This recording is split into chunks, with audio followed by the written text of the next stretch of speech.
G'day and welcome to the Mind Your Body Show, episode number 55. Today I am talking to Mitch Greaves. So if you'd like to know more about athlete performance coaching with AFLW players, stay tuned.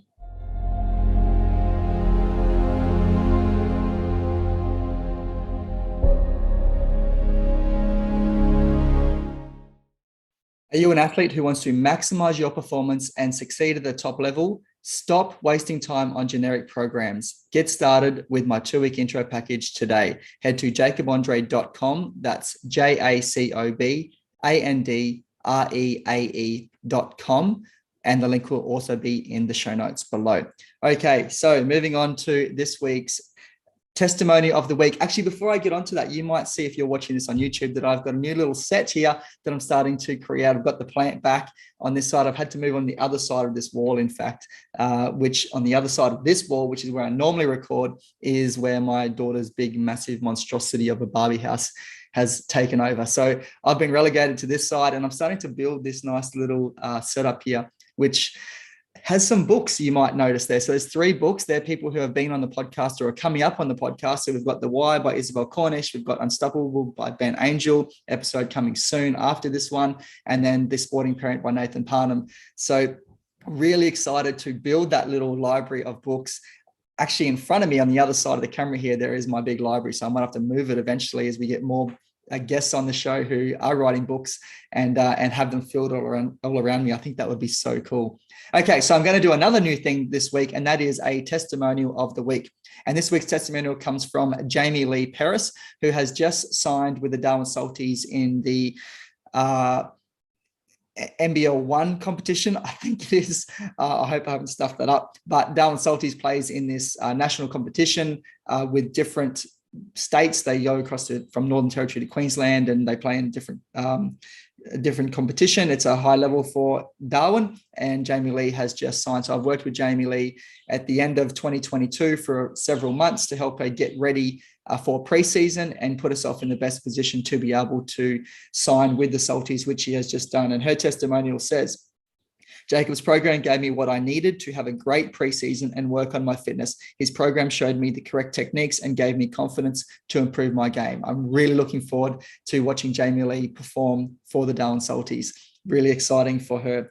Then the other new thing that I'm doing this week is a comment of the week. And this week's comment this is on Instagram, which you can follow me at Jacob_Andre. And it's on the post, which is Running 101 with Jacob Andre. And this is where I was actually a guest on someone else's podcast, Isabel Cornish's podcast, who I have coached for running and help her return from her broken hip after SAS Australia and run a half marathon. She then asked me to come on her podcast, The Magic Drop, and talk about Running 101. And the comment comes from Lewis Robbins, who says, this is an absolute must listen. Well, Lewis, I personally couldn't agree anymore myself. So thank you very much. And check out Izzy's podcast, The Magic Drop, and check out Running 101 with Jacob Andre. Okay, so moving on to this week's episode. This is with Mitch Greaves, and this is episode 55. Mitch is talking all about athlete performance coaching with AFLW players. Mitch is a strength and conditioning coach, but he doesn't like that term. He much prefers the term athlete performance coach. And I do have to agree with him on this. And I've wrestled with the title that I would like to give myself over the years. I've settled back on strength and conditioning coach myself now, but I certainly really like the term athlete performance coach. And I was calling myself that a lot a few years ago. So Mitch is a strength and conditioning coach as per his title with Hawthorn Hawks in the AFLW. He was previously doing some stuff with the Bulldogs. He was working at Melbourne Fitness Performance. It's a gym in Melbourne, and which really targets athletes, and is now a co-owner of that. So in this episode, Mitch was talking about fitting everything into your lifestyle, sports psychology, what it was like going into business, particularly during COVID. Melbourne Fit Performance, check it out on Instagram. Athlete performance coaching, what it's like working at Hawthorn in the AFLW, a new team which is 1 season in now. The future of the AFLW in his opinion, and just the differences between personality and talent. If you are an AFLW player or an aspiring AFLW player, you are going to absolutely love this conversation with Mitch. So without any further ado, let's get into it. Mitch, welcome to the show. Thanks for having me. So before we get into it, I'd like to ask everyone the same question when we get started. What do we interrupt in your day today? Funnily enough, not much. One of my athletes that I usually am coaching at this time is away up in Hervey Bay this week. So normally would be probably halfway through a session right now. One of my boxers footy players. So yeah, today not much, which is nice. I've just had a nice casual cruisy morning. My girlfriend also doesn't start work until about 10:30, 11. So we went for a walk this morning, cooked brekkie, had coffee, sat out the back. Yeah, nice cruisy start to the day. That sounds really nice. So yeah, are you allowed to talk more about this athlete that you would normally be working with today? Because I follow you on Instagram, and we'll plug that as well, Mitch Greaves, of course, on Instagram, and put it in the show notes. But you work with some really interesting people, some really interesting athletes. Yep. Yeah, for sure. I'm pretty lucky that throughout various roles that I've had, either working privately or in sport, I've had some pretty cool athletes and pretty unique athletes trust me with their physical and mental preparation. So I mean, the one that's up in Hervey Bay at the moment, she's an incredible multi-sport athlete. Boxing is just such a unique sport, and to match that with Australian rules football, which is also such a unique sport, is I think more incredible than people probably give it credit for. I think they give her a lot of credit, but the fact that she does both to such a high standard, I don't think they give how incredible that is enough credit. Yeah, I might dive in a little bit deeper there before we go into our next part, because one of the girls who I train, I think was supposed to be having a boxing match with the girl that you train. And so the girl that I train, her name is Jessica Paris. And so she's a sprinter and 200-meter runner, and she just sort of fell into boxing. And I'll quickly sidestep here for a moment and explain how that happened. So she was on SAS Australia, the TV show where it's all about like the army type stuff. And from that, she was then asked if she was interested in doing a celebrity boxing match in 2022. And it was going to be all these math stars and stuff like that, that they tried to like pitch as this, this really big thing, because they had all this like beef on the TV shows.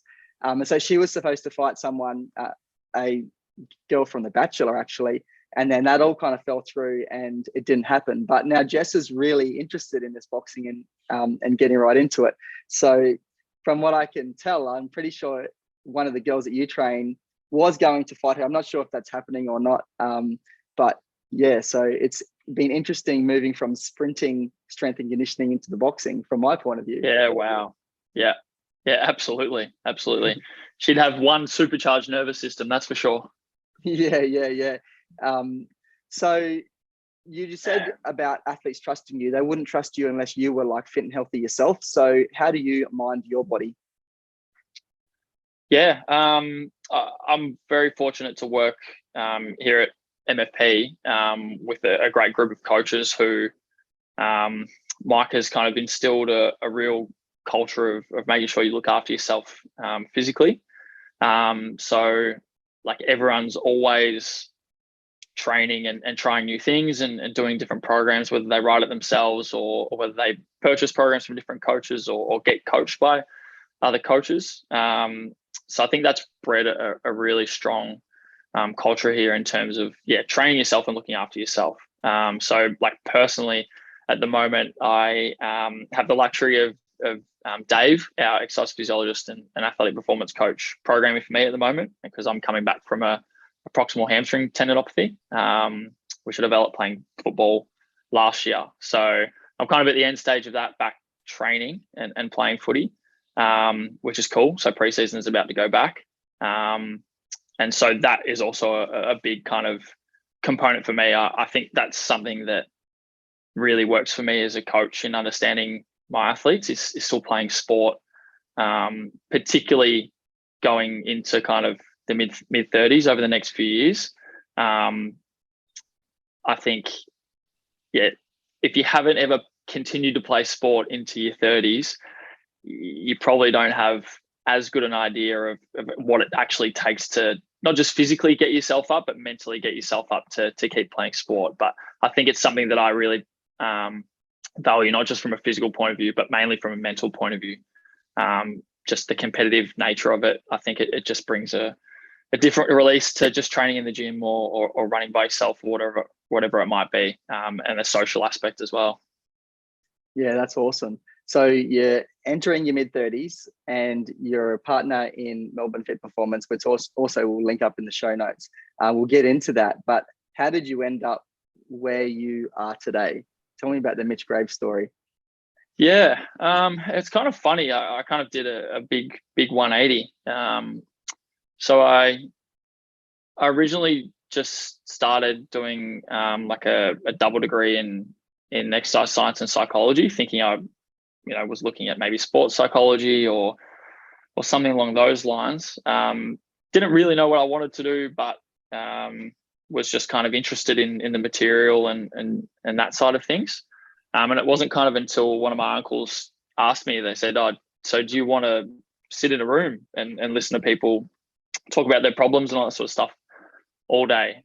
So he was kind of like, he asked me, does the lifestyle fit what you actually want for yourself? And that made me think about that side of things more. And I kind of decided, along with the university being really honest about what it takes to become a sports psychologist and how many people actually successfully get to that point, prompted me to explore other avenues. And so I was kind of looking either kind of in the clinical rehab space or sports performance space.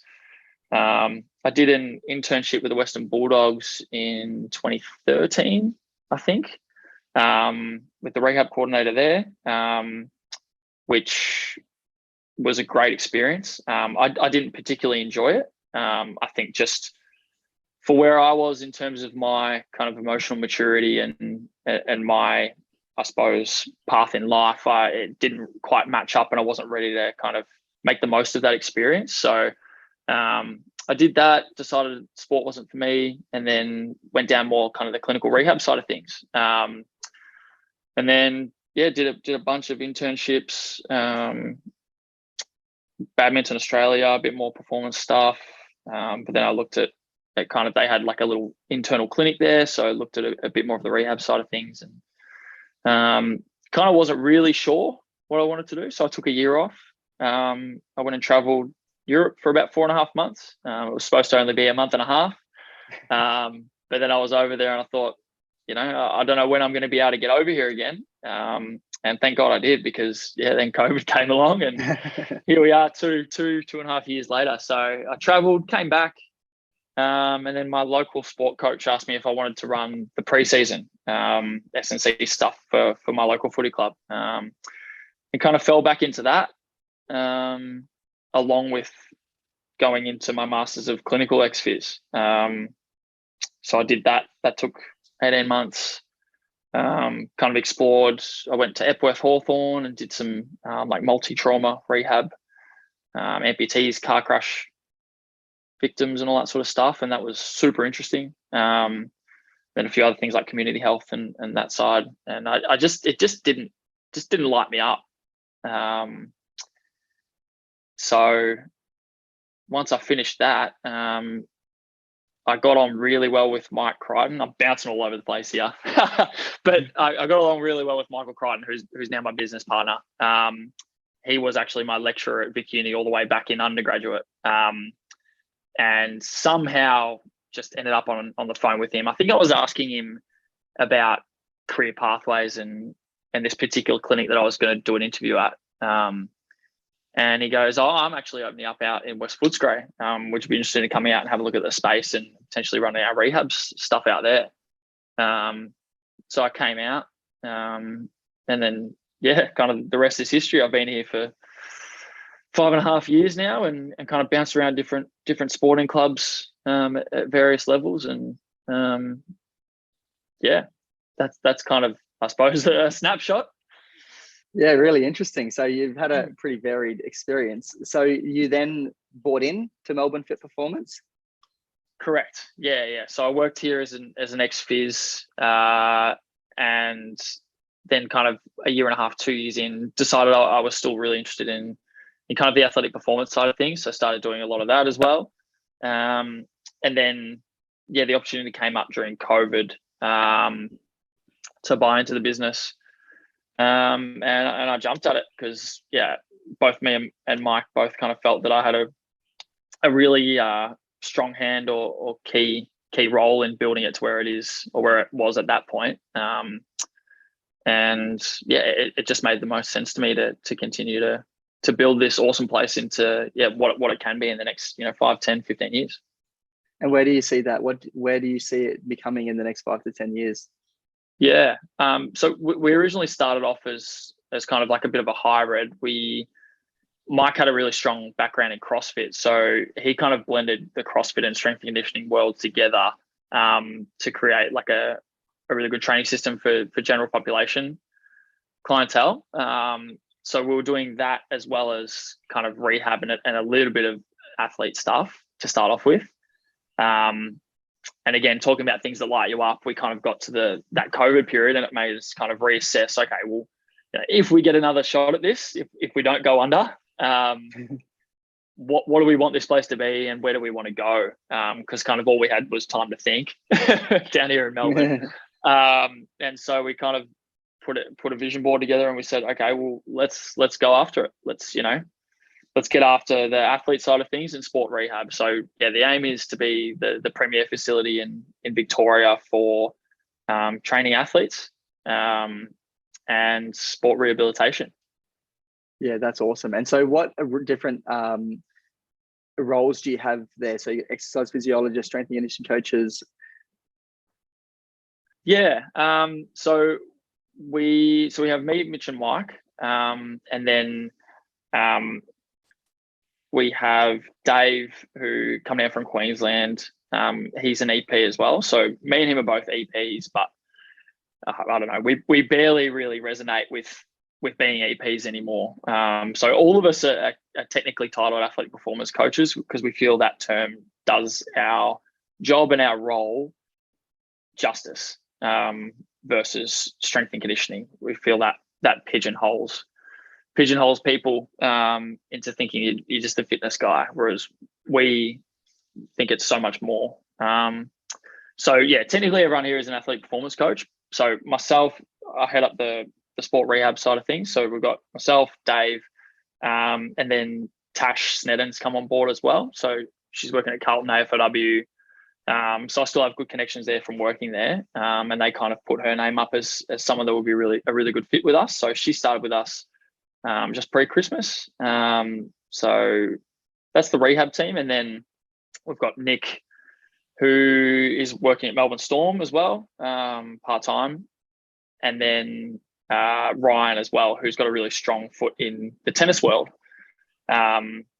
So he's actually at the Australian Open at the moment with one of his juniors who just knocked off the first seed, which was a massive result for him. Yeah, so he's walking around just full of beans at the moment, which is cool. So yeah, there's seven of us at the moment. Yeah, awesome. And so you've got a few things going on as well. So what else do you have going on outside of Melbourne Fit Performance? Yeah, so I'm the head of strength and conditioning at Hawthorn Footy Club with the AFLW program there. Liv Knowles is the high performance manager, and I had a really good relationship with her over the last 2 or 3 years, working with some of her girls from the Western Bulldogs, where she was before she moved across, doing a lot of their like on-field speed, agility, quickness stuff in the off season.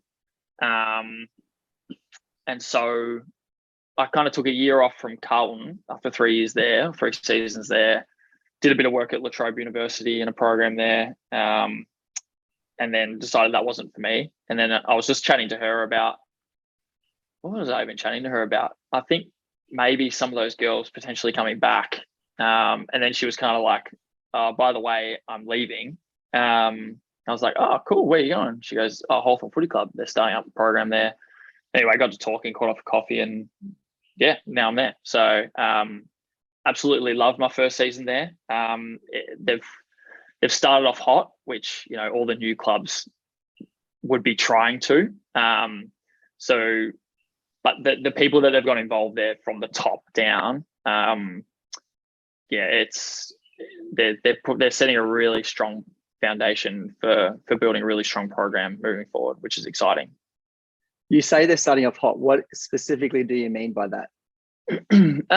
So like AFLW is notorious for kind of underpaid, overworked, under-resourced, et cetera, and the quality of what the girls are getting or surrounded with is typically not high, and that's very varied across the clubs. So there's some clubs that do a really good job, now have full-time HPM, full-time S&C, et cetera. But there's some clubs that are still lagging behind and just don't invest in their women's footy. So walking into this, just right from the get-go with the general manager and Liv, it was, we're committed to this, we're investing in it. And they've followed through with that. So it's just little things like communication, really consistent communication, open communication. You know what's happening ahead of time, which in sport is very hard, which everyone understands. But the more open and the better the communication that comes in advance, the better people can set up their lives. Because most people are operating in jobs outside of women's footy as well. So little things like that. Even like little things like contract negotiation, really open and honest feedback that is true and accurate, and it doesn't beat around the bush. And even just talking around like financials, like open and honest, and then backing you in with things like equipment budgets and all that sort of stuff. What do you need? What else can we do for you? So feeling valued as a staff member was the reason I left. And had a year off, and it's the reason I'll stay at Hawthorn next year and hopefully for years to come. That's awesome. I'll just give a quick little background to me without hijacking your episode. I was approached by Adelaide Football Club in late 2020, actually in 2019. That didn't happen until 2020. And so it's really funny how it all kind of happened. I had previously worked with local football clubs here in Darwin, and I've been lucky in that I've been able to do things without having to leave Darwin, although I'd happily leave Darwin. It's just that things have just sort of fallen into my lap. But I was working with Dean Rioli, who's a former player at Essendon, and he was an assistant coach at one of the local football clubs. He then became a head coach. I went with him. We worked together for 5 years. He then started managing Danielle Ponta, who plays for Adelaide Crows. Danielle was looking at signing between Gold Coast and Adelaide. And I'm only saying what I can say publicly because I have interviewed Phil Harper, who is the Adelaide Crows football operations manager, and he said this on the podcast. So they were looking at recruiting her, and Adelaide said, "If we let you stay in Darwin for half the week, would you sign with us?" And she was like nearly like clambering over the desk, couldn't get the pen fast enough. But for someone to be able to, live in another state from Monday to Wednesday or Monday to Thursday, depending, and then go and play professional sport, that's very, very lucky. They obviously rated it very highly, which they did, and that's why they did it. And so then Phil said to Dean, "Well, we need to get someone to look after her. Who can we do it?" And Dean went, "I know a guy," straight away onto me. And Phil called and said, "Oh, thank you so much for doing this." And I was like, "Are you kidding me? What do you mean thank me so much? Thank you." And then he said, "How much do you want to be paid?" And I remember saying, no, it's okay. I've got a full-time job. I'll just do it. It's all good. And he just laughed and said, "No, mate, we're going to pay you." So nice. Hearing your story with Hawthorn, it just sounds so similar. And anyway, so then, so it was through that start of 2021 season. So they lost the grand final that year. I hope I'm not mixing my years up, but it was the year they lost the grand final to Brisbane in Adelaide, and then they had the 2 seasons in one year. And so then they won the next year, which was awesome. And when they beat Melbourne and Adelaide, and then didn't make it this year. So, but in that middle season of those 3 that I've been involved with them, Jasmine Hewitt came on board. So she was redrafted, and so I was able to work with them in Darwin and implement all that program. So hearing what you're saying about Hawthorn, it was very similar. even being on the other side of the country, I completely felt like I was in the loop, and it was always like, you're part of the team, you're part of the team, you're part of the team.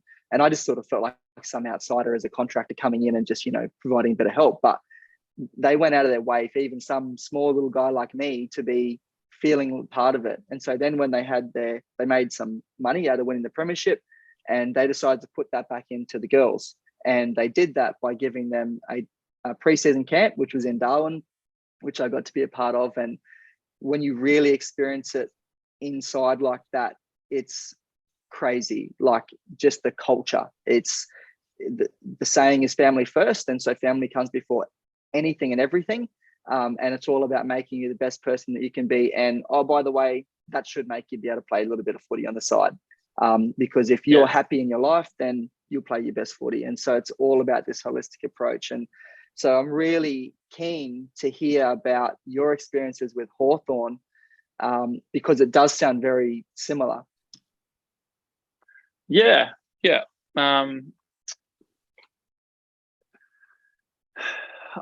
We've had a few similar stories where they've girls that were drafted, and it was a new club, so the lead up would have just been chaotic and manic, especially once they brought the season forward 3 or 4 months or whatever it was. So for instance, like they brought down like Janet Baird, and I think, like, just listening to the process of them, helping her out find accommodation, support around like lifestyle, work, all that side of things, and then even supporting girls who had other things going on. There was exactly the same sort of mantra, like family first. Like, if you have a family member that's sick, fine, miss training tonight. Family comes first. Be with them. Let us know what you need. Footy's always going to be here. We're here to support. And I think athletes are smart enough to know when people are just saying that and when people actually mean it. And I feel like the girls felt like it was meant. It was genuine. So little things like that.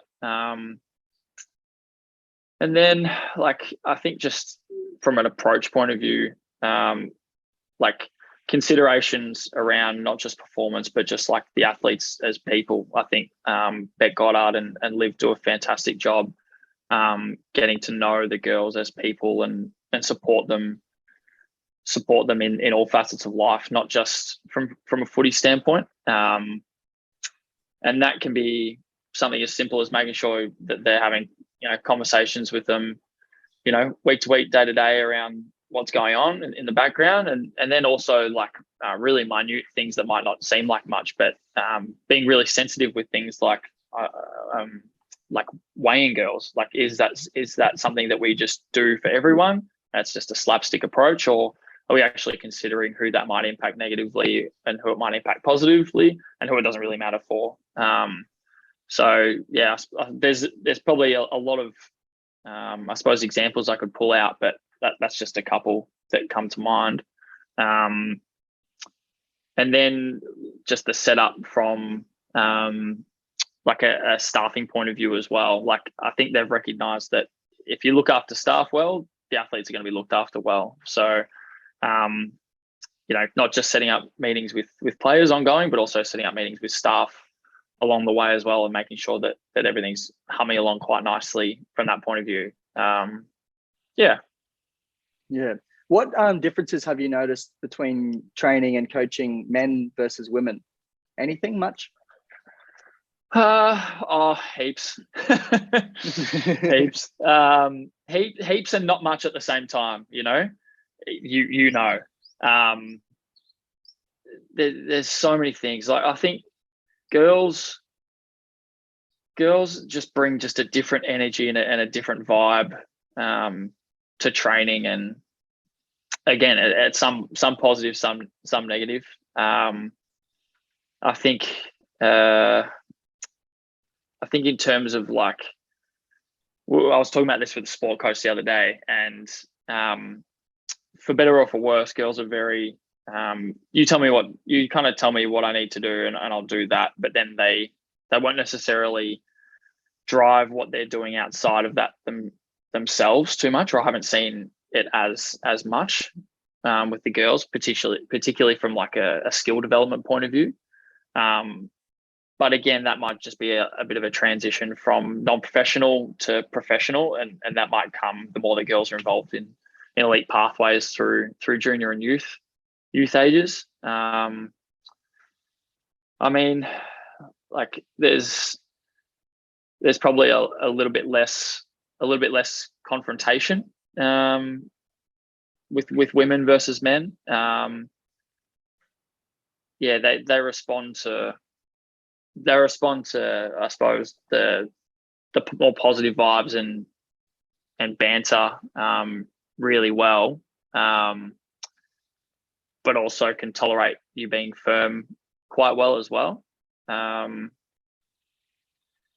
There's so many things. I think also, like, I think the outside, what's happening outside or externally affects them quite a lot more at training or even on game day. I think men unfortunately are better at bottling things up and using training or game day as an escape. Whereas maybe the female athletes at the moment can't separate that as much, and it affects them more. I don't know. What do you think? Have you noticed that? Is that just something that I'm pulling from thin air? I think it's a lot more. I think you have to be possibly more careful with your communication. Actually, if I had to choose, I would prefer to work with female athletes over male. I've just, particularly at a sub-elite level, I've found that female athletes, and not to turn every male listener off me, but female athletes generally see the fitness guy, someone coming in from strength and conditioning, like athletic performance type stuff, as an opportunity. Whereas I think typically men see it more as a hindrance, like, oh, this is just something we've got to do, because it goes back to like the 70s and 80s of like, all right, we got to flog ourselves running 400s, or get in the gym. And like they see, I think blokes probably don't mind the gym too much, but all the running stuff, they're kind of, I think in my experience anyway, certainly at sub-elite, is that it's something that they just have to do and they don't want to do it. Whereas you come into a sub-elite female football club and it's sort of like, oh man, like the fitness guys here, the strength and conditioning coach, the athletic performance coach, they're here to do this, and we get to do this with them. That's the first thing that I noticed. I hope it doesn't lose that. Hey, no, I agree, it might just be that it's, we're just stoked to be resourced at the moment, and it might end up where the men's competition is eventually once they're just used to it. But I hope it doesn't lose that. I agree. And I think also more so at the elite level, not more so at the elite level, but it's definitely noticeable at the elite level, is just the positivity. You mentioned it before. You said about positivity, and definitely, I think there's a lot more. There was a famous sort of like period in AFL where Richmond were laughing at like the start of the third quarter, and they were like televising. I know this clearly because I'm a Richmond supporter in the men's, and the commentators were talking a lot about how they were cracking jokes, and I can't remember who's the guy, the small guy that went to St Kilda, that was talking about kicking snags. He was the one that was like seemed to be driving it. Yeah, Jack Higgins. And so I think that happens a lot more naturally in women's, and sort of, and I don't know if that is a female thing or it's just because they're still in this like infancy period with the competition with the AFLW, where they're like, this is so awesome, we get to do this, like, this is crazy kind of thing. I think the men have they're coming around to that idea more now, aren't they?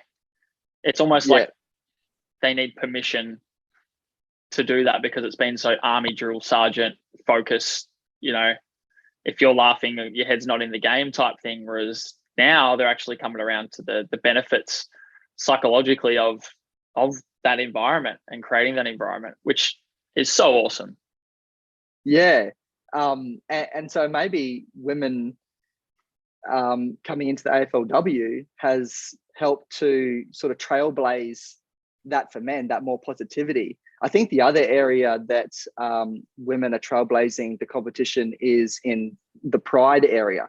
And so, because it's a lot more open to have sexually diverse, I don't know what the right word is, I hope I'm not mumbling this and stuffing it up, but, athletes, whereas it's not common. I don't even think there is any publicly, and I'm going to stuff this up, LGBTQI plus athlete in the men's AFL entire of about 800 players system. Yeah. So I think that's something that I think women can also trailblaze and drive for the men as well. So I think a lot of people see the women's as sort of coming in at the back kind of thing, coming in behind and, just this little thing. But I think in actual fact, they're trailblazing for the entire competition. For sure. In many ways. And there's been so many clubs that have openly admitted that getting a women's program has been one of the best things they could do for them as a club. And yeah, I couldn't agree more. And I think the more that these teams, men's and women's, are sharing facilities, the more that those positive influences will rub off from a culture and awareness standpoint on the whole club, but not just the male players. Yeah. It's cool. Yes. So where do you see the competition heading over the next few years with the women's comp?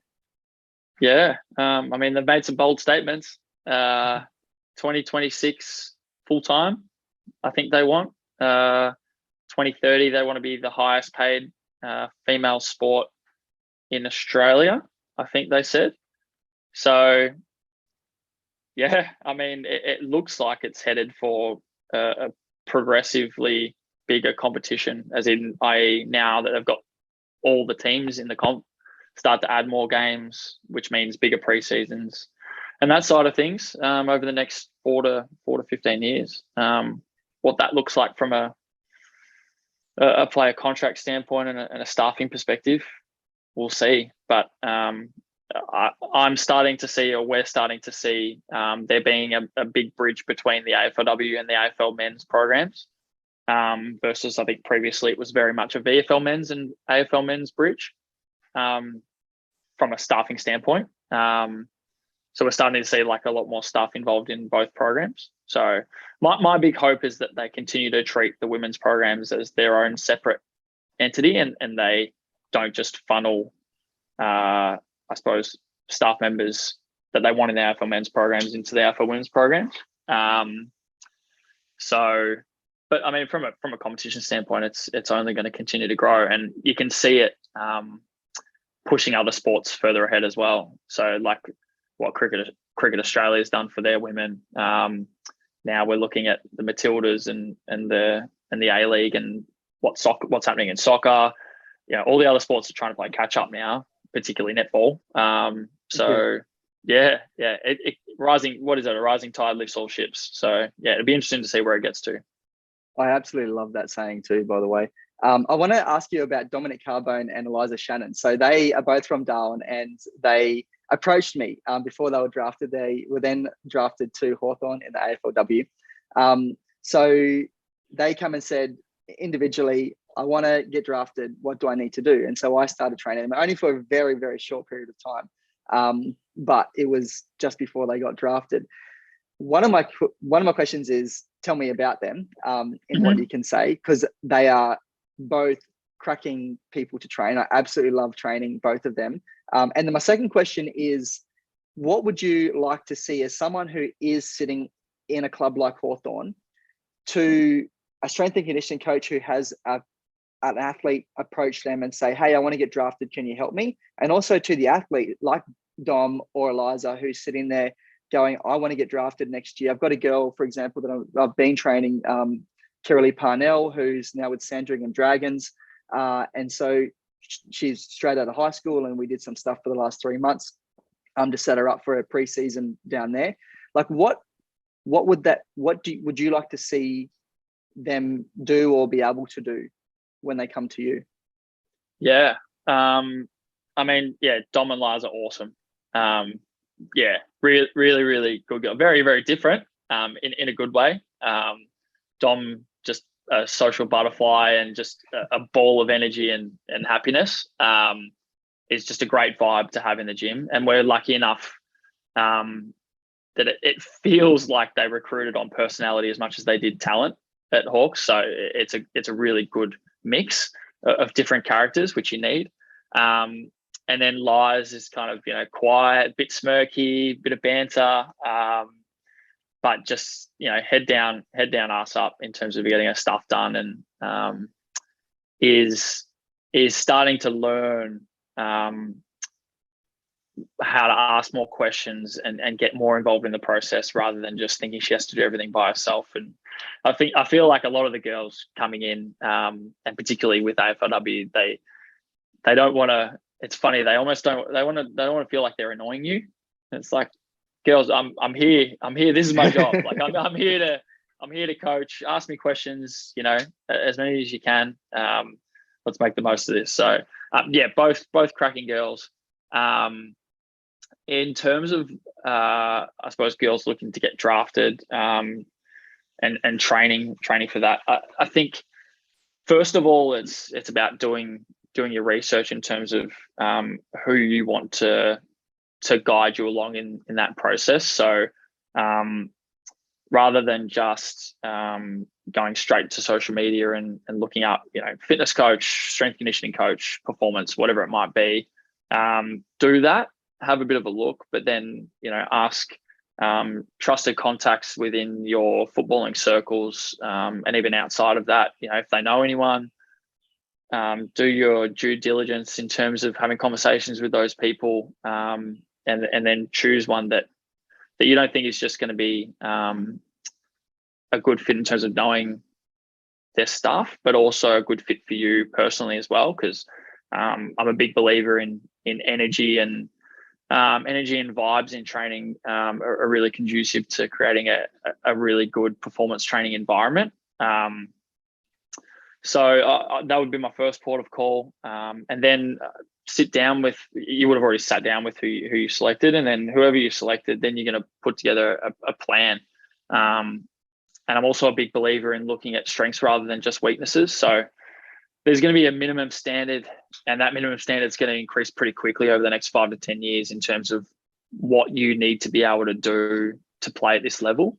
And I think the things that are starting to creep up is one, skill level. There's that minimum standard of skill level is going to ramp up very quickly with the new wave of young girls coming through. So you have to make sure that you can kick left and right, handball really well, and do all those things under pressure. And then the other thing I think is pace. So speed. The game's getting quicker and quicker, especially being a shorter version of the game. So you got to make sure that you're working on that, not just the top speed, but also your ability to be really quick over 5 to 10 meters. So like those would be two that I think that most girls either listening or that have been sent this podcast probably might not think about. Most people think I need to be fit enough, and I need to be strong enough through my core, through my hips. Those are two very typical things that the footballers think about. So yeah, start to think about the bigger picture, and then work with whoever you choose really closely to put a good plan in place, to hopefully not just set a really good minimum standard, but also whatever makes you great, keep working on that and make it so that it separates you from the rest of the pack. So to clarify and to summarize, the two main things are skill and speed. Is that correct, or have I mucked that up? I would say they're the two main things that people don't think about enough. Okay, yeah. Awesome, cool. And so also it sounds like you're kind of suggesting maybe to even almost interview your prospective coach, athletic performance coach. Do you suggest going in with that mentality, like they almost like a bit more, not arrogant, but a bit more of an arrogance or a bit more ego around, hey, I'm going to be playing AFLW one day. This person should want me. And so rather than just sort of go in hoping and pleading for them to coach you, to go in more like, I'm going to do an interview with this person and see if they're right for me? Yeah, for sure. If your aspiration is to make it to the AFLW level, and it is a realistic aspiration, yeah, I mean, treat yourself and your body as a commodity, as your insurance. So we've had a couple of athletes that have interviewed, myself or different coaches here, and have interviewed multiple and been really clear about that as well, which I like. That they are talking to whoever to make the right fit. I don't see how you can be offended by that as a coach, unless your ego is just doesn't let you fit through doors. Like why would you not want I think that shows a real sign of professionalism, and makes me want to work with that athlete probably more, because I know they're going to take it really, really seriously, and they're looking at it as an investment. Because that's the other thing. It is an investment, and you most likely will have to spend money on this. So you want to make sure that money is spent wisely. Yeah, for sure. Yeah, and to me, I think if a coach was to get offended, it almost demonstrates a bit of lack, like a concern. And I think if a coach is really confident in themselves, and I've interviewed some cracking, amazing coaches on this podcast who say similar things, like they're like, I'll give away everything because I know that people want to work with me. And if you ask me a question, I'll give you the longest answer in the world, because I know it's going to take you time. Someone gave me that step up, and it's going to take you time to get to the same level. So I think if you've got that confidence about yourself as a coach, again, like you said, it really demonstrates that you're not coming from a place of lack, that you are coming from a place of confidence. And it is a great thing if the athlete, I like your point there, it demonstrates that the athlete is going to be committed. And so it's a good sign to see from a coach's point of view. For sure. And it might not be that you weren't the right fit from a coaching standard or level point of view. It might be that the other person was a 10-minute drive versus you were a 40-minute drive, and that's an hour and a half that they could be spending doing something else, or even price point. Budgets exist, financial limitations exist. It might be energy vibe. You might just not have vibe with that person, and you can't see yourself working with that person 3 to 4 days a week. That's fine as well. I'd much rather someone do their due diligence and make sure that we were the right fit to work together, because it just sets you up for a much better relationship and process moving forward, I think. I want to touch on that word vibe, because I actually had that written down as one of the things I wanted to come back to. You said it earlier, positivity and vibes and stuff. So last night we're at training at the track, and I have so we had some sprinters and long distance runners, and we were talking in the car park afterwards about the feeling in the group. And so if you're not training that day for whatever reason, that you still want to come down, like you come down just because you want to be a part of it. And so how big is vibes in a group in all of this decision?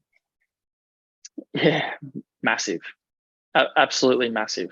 I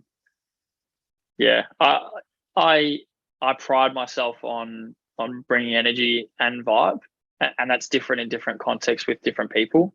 But I think it's a really important part of being a coach, and that's not necessarily like changing who you are for different people or different groups. It's more just, in my mind, like amplifying or turning down different aspects of your personality, of your energy, to kind of suit what that session is going to be, or who that athlete is. The vibe, my vibe coaching someone one-on-one versus coaching in a group environment is a very different beast, because it has to be. I think it's a huge part, not just from a coach-athlete relationship, but also athletes working together. I have deliberately not said no to people coming to train with me or train at our facility, but I have deliberately not followed up in certain circumstances because of what I've heard about their energy and vibe, or just the way the conversation leading up to that decision had gone, because I treasure it. I think it's a really important aspect of what we do here at MFP, and something we can control to a certain extent. And I think that's what makes our place and our sessions so special. And why we get good results. You know, our training methods and stuff I think are awesome, but they might not necessarily be the difference between us and another facility or other coaches. But our energy and our vibe, which comes back to not just you as a coach, but it's also the music that you're playing. It's the lighting of the facility. It's so many different things that all wrap up into that. But yeah, I think that sets us apart personally. Whereas in clubland, I don't think it's necessarily something that you have as much control over. You have control over it during your portion of the training session, but the group and the playing group, and then the coaching staff above that dictate what that vibe is so much more at that level. So that's a different beast altogether. Yeah, for sure. But I think if you are looking at going and hiring like an athletic performance coach and going to Melbourne Fit Performance, for example, that it is worthwhile not just speaking to the coach, but just observing the athletes to get a sense of that vibe. Yeah, for sure. Absolutely. Yeah. Talk to athletes that train here, or talk to athletes at the facility that you're thinking about going to. They'll tell you everything that you need to know about it. And so talking about asking questions, so you mentioned questions earlier and you just brought it up again now. So how important do you think questions are? Because I think they're super important. And I always say to athletes, ask me as many questions as you can. Like you can't ask enough questions. And what you said, when the girls come into an AFLW program, for example, when they don't want to be annoying or a hindrance or whatever, so they don't ask questions, I actually really like it. How important are questions? Oh, critical. Yeah. I do think I should have said before, the other aspect of that is probably often times I don't want to look silly. If other athletes or players look like that they're just going about their business and know exactly what they're doing, they probably don't want to be the one to continually ask about stuff that they don't know. So it's probably both. But yeah, I hope that I am creating an environment there where girls feel comfortable to continually ask questions about stuff they don't know, even if it's a question I've already answered. You know, like I'd much rather you ask me how you want something executed, what weight you should use, how you should set it up, than, God forbid, you set it up wrong and you drop a dumbbell on your toe, or you choose a weight that's too light or too heavy, or I'd prefer the question every day of the week. Yeah, and I think you can foster that as a coach by asking questions yourself.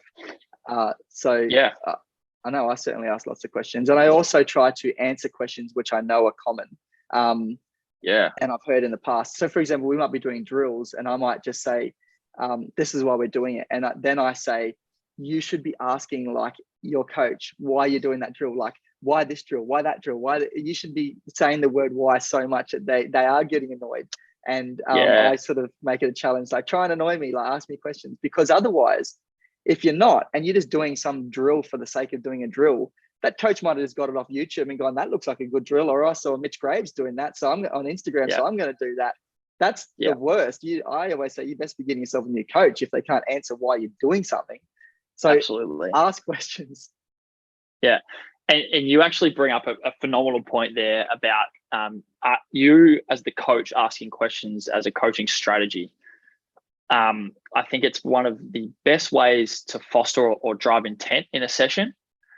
Asking your athletes, how they're feeling, what are they doing, and it's also a great way to get around them feeling like you're telling them what to do. So one of the most classic ones I think is reframing. So rather than you should probably go a bit heavier on that next set. You can ask a question and say, hey, what are you thinking for the next set? I was thinking this. Yeah, cool. Yeah, I agree. That was looking pretty easy. Let's go up a weight. I like that decision. You're reframing it so that they're driving that decision-making process, and they're making the decision, and then they feel like they've made the correct decision, positive reinforcement, away we go. They're feeling more confident in the gym. Yeah, you bring up a great point there. I think that's a great coaching strategy. And that kind of loops back to the very start where you said at Melbourne Fit Performance that you have the athletes even doing some of this themselves, like writing their own programs and having input. And so it's all interloops. I kind of feel like it's kind of, this conversation has now done a bit of a full circle. Yeah, for sure.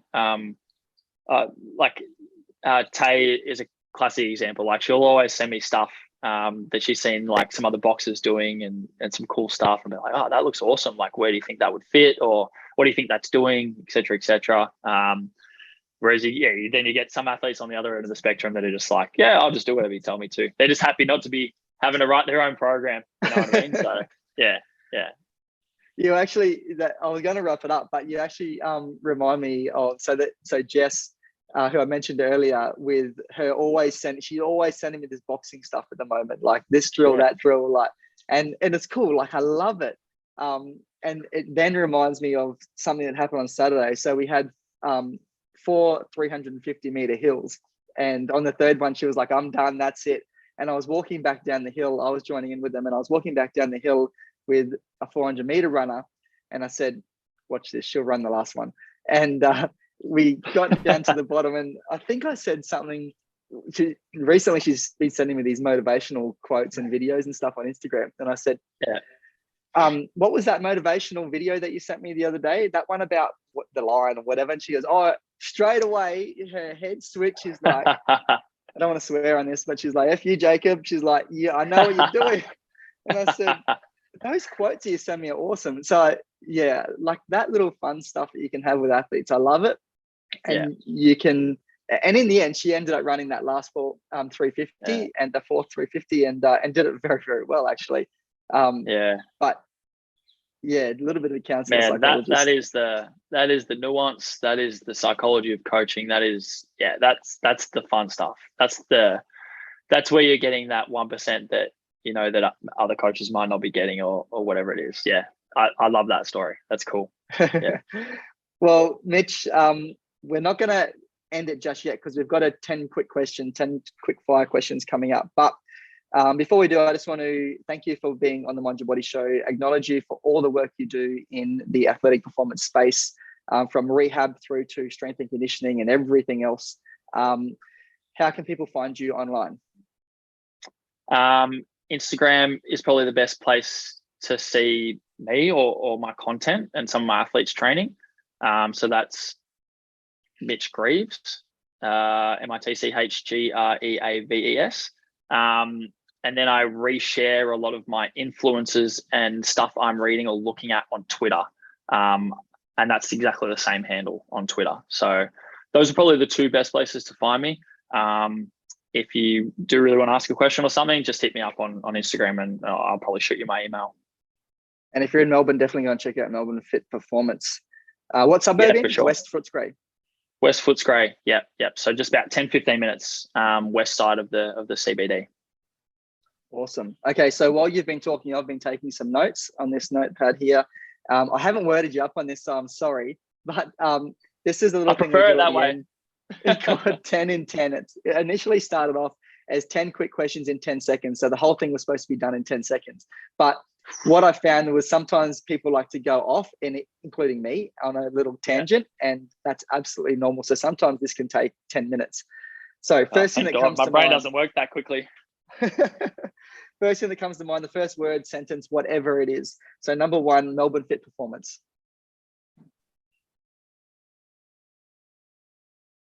Home of athletic performance. Number 2, fitting your work or your mission or your passion into your lifestyle. Set your ideal lifestyle or schedule up first, then build work into it, not the other way around. I like that. That's awesome. And I learned that the hard way. Yeah, I like that. And so would you also incorporate, like, does that include putting holidays in? Do you put holidays in at the start of the year type thing? I want to start doing that, and I have done that this year. Yep. Yeah, it would be hard with. I'll let you know how it goes. Yeah. I'll look forward at the end of the year seeing the Instagram stories of you in Hawaii or something. Yeah, Mitch Greaves, jobless. Number 3, sports psychology. Coaching. Number 4, going into business. Brave, rewarding, and exciting. I just realized that I've got number 5 twice here for another one that I've already said. So I'm going to make something else up. And off the top of my head, I'm going to say your greatest passion outside of work. Yeah, that's a big one.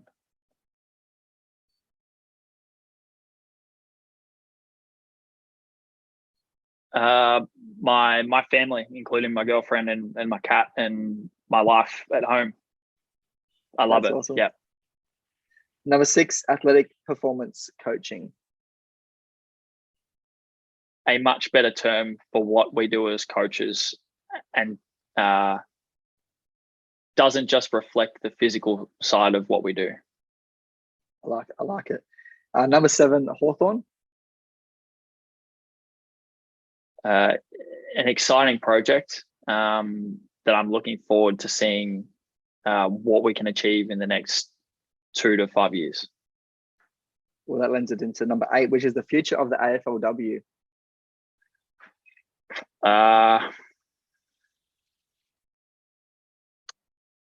Massive potential. If clubs can match the AFL's ambition of investment and passion in terms of the women's game, I think it could be something that is a really, really big thing for women in sport. Number Even 9, bigger than it has been already. Sorry. Yeah. Number 9, personality versus talent. Ooh, personality versus talent. Yeah. So dependent on the individual and where they sit on those two spectrums. Yeah. Personality is massive. People want to work with who they want to work with, and they'll only tolerate you if you've got a shit personality, if you are a phenomenal talent. So yeah, choose wisely. I like that. And number 10 is a generic question, which I ask everybody because I'm really interested in this. So if you could go forward in time or back in time, which would you go to at what point in time and why? Remembering it's time travel. I would love to be able to time travel. So you can come back to now. Sometimes people go, oh, well, I don't want to get stuck in the future and not be able to come back. So you can time travel. You can go you can only go to one, forward or back. You can only go to one point in time, but you can always come back to now and live your life from now. I'd go future for sure. Future for sure. I'd love to see where we are in 30 to 40 years. 30 to 40 years, but in my current body, that would be cool. Yeah. Oh, yeah. They have to have invented a hoverboard by that stage, surely. They've been promising that for years. That'd be a lot of fun, I think. I've actually never had that. Someone say, I have to be in my body. I don't know if people think they're in 30 years, are going to be in an older body, or if they're going back, if they're going forward in their current body. But I've never had someone actually say it. Oh, I just watched a fake trailer for Back to the Future 4. Have you seen that humming around? Is that coming? Is it what? Is that it's not happening, but Twitter's been doing its Twitter thing and probably AI has produced a fake trailer for Back to the Future 4. So I saw Marty in his current body in the future. So I thought that's probably how it would happen. I'm going to choose that way. Yeah, that's awesome. Well, one of my sons just got a hoverboard on wheels for Christmas. It's like a Segway, but without the stick and the handle part. So incredible. Maybe go and get one of them. It is so much fun. I'll have to look into it. Mitch, thank you for your time, and thank you for being a guest on the Mind Your Body Show. Thank you, brother. I appreciate it. Thank you for joining us today on the Mind Your Body Show. If you would like to connect, please head on over to Instagram and follow us at Jacob_Andre. And you can get all of our show notes as well as all of our other episodes from the Mind Your Body Show over on my website at jacobandre.com, as well as the blog articles, which I write on a regular basis, and a whole bunch of other really cool tips, tricks, and actionable strategies to help you maximize your performance so you can succeed at the top level. Thank you again, and I'll see you soon.